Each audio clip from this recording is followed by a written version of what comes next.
Fluff, Fluff, my gorgeous flower! No packing you down. I must let you fly free. I shall simply level you off with a nice, blunt knife, boo.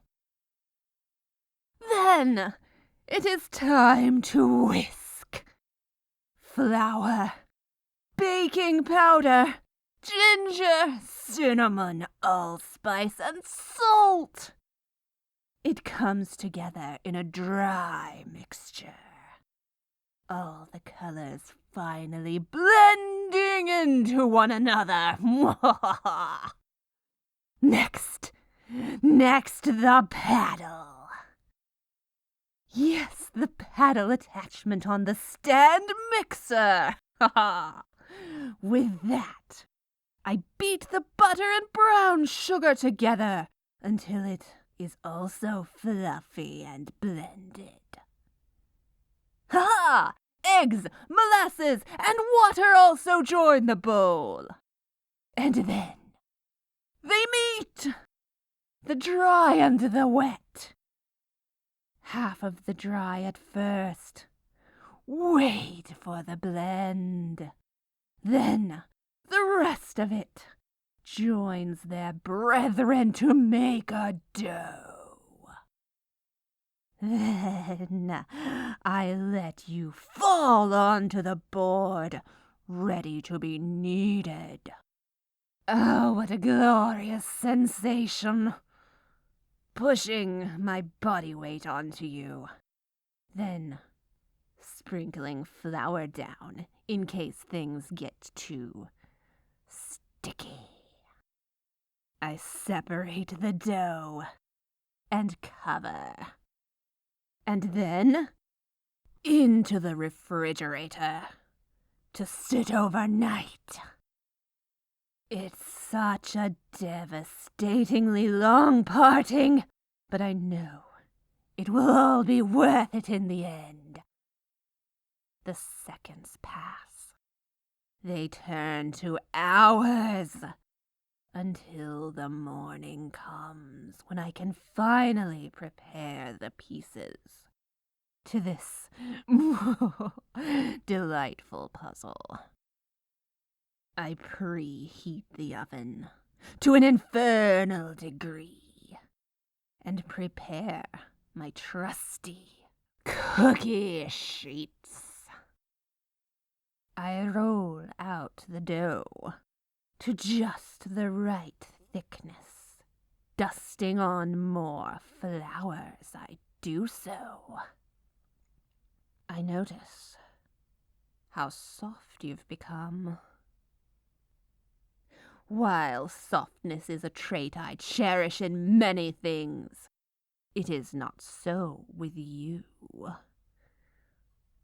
So, I take you away to the freezer for about an hour. You will then firm up for me. You have no choice. Now that you are stiff enough for me, I can finally continue. I have the blueprints ready. All that's left is to take my nice, sharp knife and trace it along your surface. Finally, allowing it to sink in.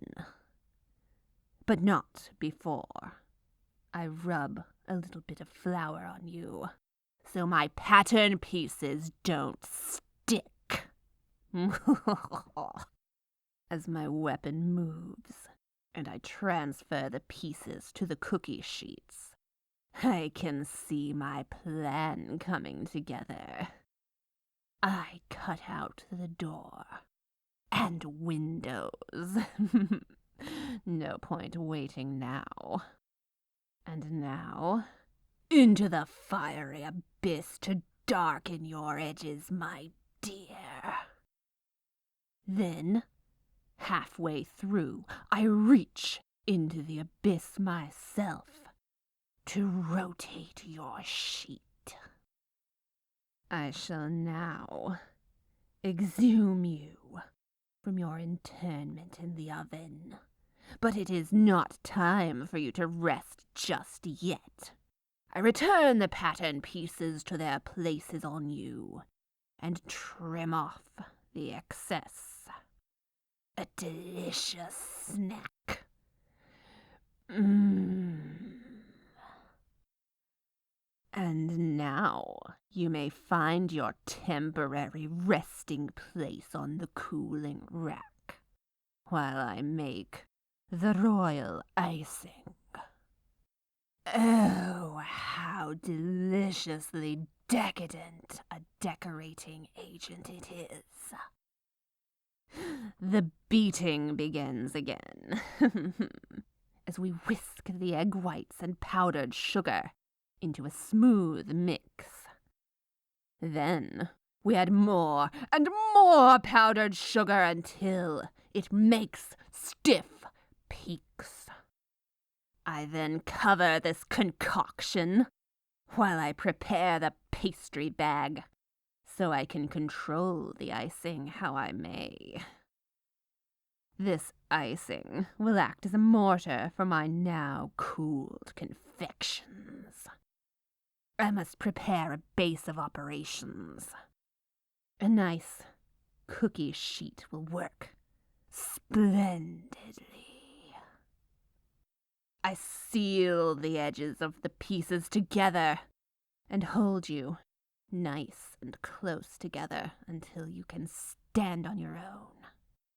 I pipe along the seams on the outside and on the inside.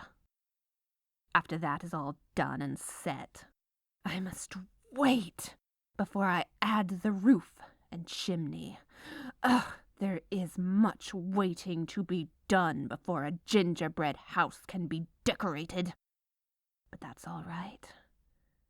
I know it will be worth the wait.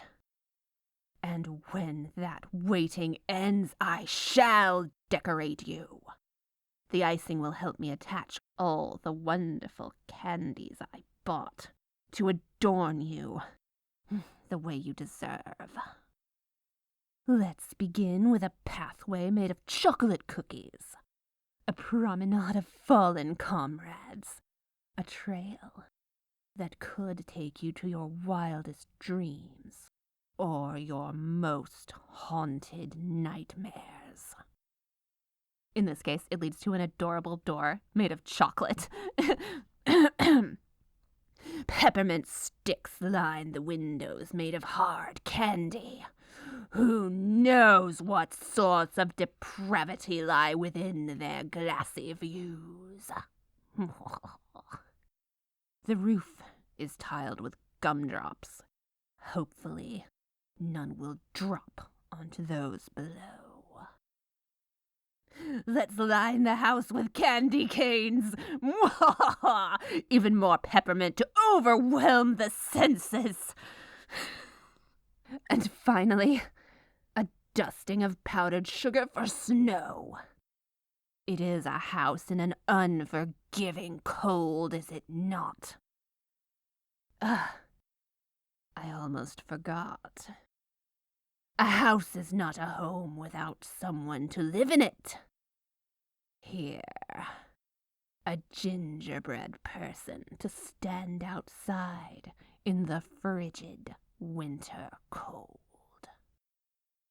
I realize now I should have consumed before I began this venture. And that person does look delicious.